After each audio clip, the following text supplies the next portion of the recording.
ಮೊದಲನೇದಾಗಿ ವಿದ್ಯಾರ್ಥಿಗಳ ವಿಚಾರಕ್ಕೆ ಬರುವಂಥದ್ದಾದರೆ, ವಿದ್ಯಾರ್ಥಿಗಳಿಗೆ ಈ ತಿಂಗಳು ಸಾಕಷ್ಟು ಅಡೆತಡೆಗಳು ಉಂಟಾಗಬಹುದು. ಇದಲ್ಲದೆ ನಿಮ್ಮ ಅಧ್ಯಯನದಲ್ಲಿ ಸಹಿತ ನಿಮಗೆ ಆಸಕ್ತಿಯ ಕೊರತೆ ಉಂಟಾಗಬಹುದು. ಇದು ನಿಮ್ಮ ವಿದ್ಯಾಭ್ಯಾಸದಲ್ಲಿ ಹೆಚ್ಚು ತೊಂದರೆಯನ್ನು ಉಂಟು ಮಾಡಬಹುದು.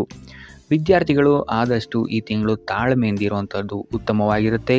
ಇದಲ್ಲದೆ ನಿರೀಕ್ಷಿತ ಫಲಿತಾಂಶವನ್ನು ಪಡಿಬೇಕಂತ ಹೇಳಿದರೆ ನೀವು ಹೆಚ್ಚಿನ ಶ್ರಮವನ್ನು ಹಾಕಬೇಕಾದಂತಹ ಅವಶ್ಯಕತೆ ಬರಬಹುದು. ತಾಂತ್ರಿಕ ವರ್ಗದಲ್ಲಿ ವಿದ್ಯಾಭ್ಯಾಸ ಮಾಡ್ತಾ ಇರುವಂತಹ ವಿದ್ಯಾರ್ಥಿಗಳಿಗೆ ಈ ತಿಂಗಳು ಸ್ವಲ್ಪ ಕಷ್ಟ ಉಂಟಾಗ್ಬೋದು.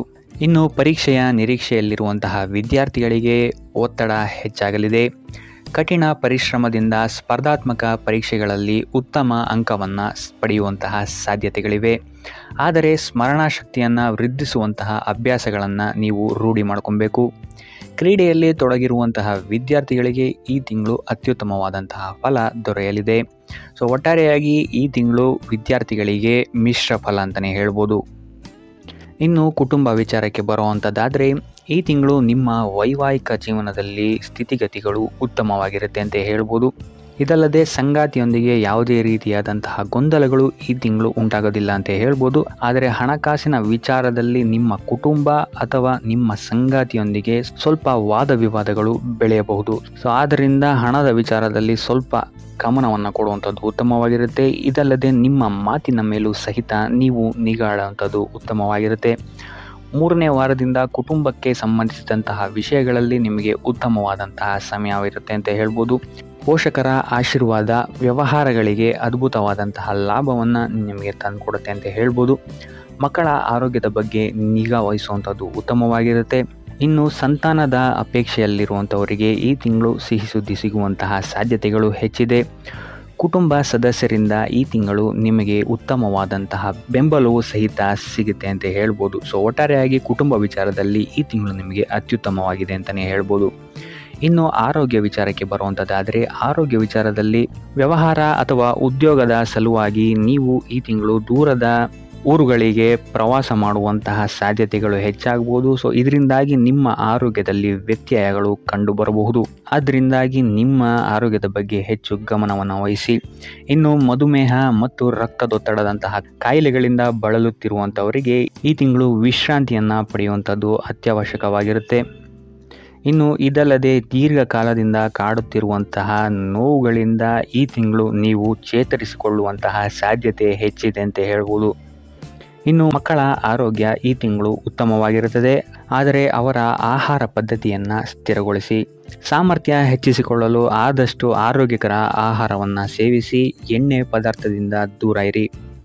ಒಟ್ಟಾರೆಯಾಗಿ ಈ ತಿಂಗಳು ನಿಮಗೆ ನಿಮ್ಮ ಆರೋಗ್ಯ ವಿಚಾರದಲ್ಲಿ ಮಿಶ್ರ ಫಲ ಅಂತ ಹೇಳ್ಬೋದು. ಇನ್ನು ವೃತ್ತಿ ವಿಚಾರಕ್ಕೆ ಬರುವಂಥದ್ದಾದರೆ, ಈ ತಿಂಗಳು ಕೆಲವು ಬದಲಾವಣೆಗಳು ನಿಮಗೆ ಆರ್ಥಿಕವಾಗಿ ಸವಾಲನ್ನು ಒಡ್ಡಬಹುದು ಅಂತಲೇ ಹೇಳ್ಬೋದು. ನೀವು ನಿರೀಕ್ಷಿಸಿದ ಫಲ ಸಿಗೋಕ್ಕೆ ನೀವು ಹೆಚ್ಚು ಶ್ರಮವನ್ನು ಮಾಡಬೇಕಾಗುತ್ತೆ. ಯಾಕಂತ ಹೇಳಿದರೆ ನೀವು ಅಂದುಕೊಂಡಂತಹ ಸ್ಥಿತಿಗತಿಗಳು ನಿಮ್ಮ ಕಣ್ಮುಂದೆ ಬರಲ್ಲ ಅಂತಲೇ ಹೇಳ್ಬೋದು. ಆದ್ದರಿಂದ ಸ್ಥಿತಿಗತಿಗಳೇ ಬೇರೆಯಾಗಿರೋದ್ರಿಂದಾಗಿ ನಿಮ್ಮ ಕಾರ್ಯವೈಖರಿಯನ್ನು ಸಹಿತ ನೀವು ಬೇರೆ ಮಾಡ್ಕೊಬೇಕಾಗುತ್ತೆ. ಈ ತಿಂಗಳು ನಿಮಗೆ ಹೆಚ್ಚು ಕಾರ್ಯಗಳಲ್ಲಿ ಅಡೆತಡೆಗಳು ಹೆಚ್ಚಾಗಲಿದೆ. ಮೇಲಾಧಿಕಾರಿಗಳೊಂದಿಗೆ ಕೆಲವು ಸಮಸ್ಯೆಗಳು ಮತ್ತು ತಪ್ಪು ಗ್ರಹಿಕೆಗಳು ನಿಮ್ಮನ್ನು ಸ್ವಲ್ಪ ಕಾಡಬಹುದು. ಇದು ನಿಮ್ಮ ಕೆಲಸದ ಸ್ಥಳದಲ್ಲಿ ನಿಮಗೆ ಕಷ್ಟವನ್ನು ಸಹಿತ ಹೆಚ್ಚು ಮಾಡಬಹುದು. ಆದ್ದರಿಂದ ನಿಮ್ಮ ಮೇಲಾಧಿಕಾರಿಗಳೊಂದಿಗೆ ಘರ್ಷಣೆಯನ್ನು ಈ ತಿಂಗಳು ಆದಷ್ಟು ತಪ್ಪಿಸೋದಕ್ಕೆ ಟ್ರೈ ಮಾಡಿ. ಇದಲ್ಲದೆ ಈ ತಿಂಗಳು ನಿಮ್ಮಲ್ಲಿ ಆಕ್ರಮಣಕಾರಿ ವರ್ತನೆಯು ಸಹಿತ ಹೆಚ್ಚಾಗಬಹುದು. ಇದರಿಂದಾಗಿ ಇಲ್ಲಿ ನಿಮ್ಮ ಕಾರ್ಯಕ್ಷೇತ್ರದಲ್ಲಿ ಇದು ಹೆಚ್ಚಿನ ತೊಂದರೆಯನ್ನು ಸಹಿತ ನಿಮಗೆ ಕೊಡಬಹುದು. ಆದ್ದರಿಂದ ನಿಮ್ಮ ಭಾವನೆಗಳ ಬಗ್ಗೆ ಸ್ವಲ್ಪ ಗಮನ ವಹಿಸುವಂಥದ್ದು ಉತ್ತಮವಾಗಿರುತ್ತೆ. ಯಾರೊಂದಿಗೂ ಕಾರ್ಯಕ್ಷೇತ್ರದಲ್ಲಿ ವಾದ ವಿವಾದವನ್ನು ತಪ್ಪಿಸಿ ಆದಷ್ಟು ತಾಳ್ಮೆಯಿಂದಿರಲು ಪ್ರಯತ್ನಿಸುವಂಥದ್ದು ಉತ್ತಮವಾಗಿರುತ್ತೆ. ಇದಲ್ಲದೆ ಖಿನ್ನತೆಯು ಸಹಿತ ನಿಮಗೆ ಸ್ವಲ್ಪ ಕಾಡಬಹುದು. ಈ ತಿಂಗಳು ಆದಷ್ಟು ನೀವು ನಿಮ್ಮ ಸಮಯಕ್ಕಾಗಿ ಕಾಯುವಂಥದ್ದು ಉತ್ತಮವಾಗಿರುತ್ತದೆ. ಆದ್ದರಿಂದ ಒಟ್ಟಾರೆಯಾಗಿ ಕಾರ್ಯಕ್ಷೇತ್ರದಲ್ಲಿ ನಿಮಗೆ ಈ ತಿಂಗಳು ಸಾಮಾನ್ಯ ಫಲ ಅಂತ ಹೇಳ್ಬೋದು. ಇನ್ನು ಹಣಕಾಸಿನ ವಿಚಾರಕ್ಕೆ ಬರುವಂಥದ್ದಾದರೆ, ಹಣಕಾಸಿನ ವಿಚಾರದಲ್ಲಿ ಈ ತಿಂಗಳು ನಿಮ್ಮ ಬೆಳವಣಿಗೆ ನಿಧಾನಗತಿಯಲ್ಲಿ ಸಾಗುತ್ತೆ ಅಂತ ಹೇಳ್ಬೋದು. ಹೂಡಿಕೆಗಳು ಮತ್ತು ಹೊಸ ಉದ್ಯಮವನ್ನು ಪ್ರಾರಂಭಿಸುವಂಥವರು ಆದಷ್ಟು ಎಚ್ಚರಿಕೆಯನ್ನು ವಹಿಸಬೇಕಾಗತ್ತೆ. ತಜ್ಞರ ಸಲಹೆ ಸಹಕಾರವನ್ನು ಪಡೆಯುವಂಥದ್ದು ಸಹಿತ ನಿಮಗಿಲ್ಲಿ ಉಪಯೋಗಕರವಾಗಿರುತ್ತದೆ.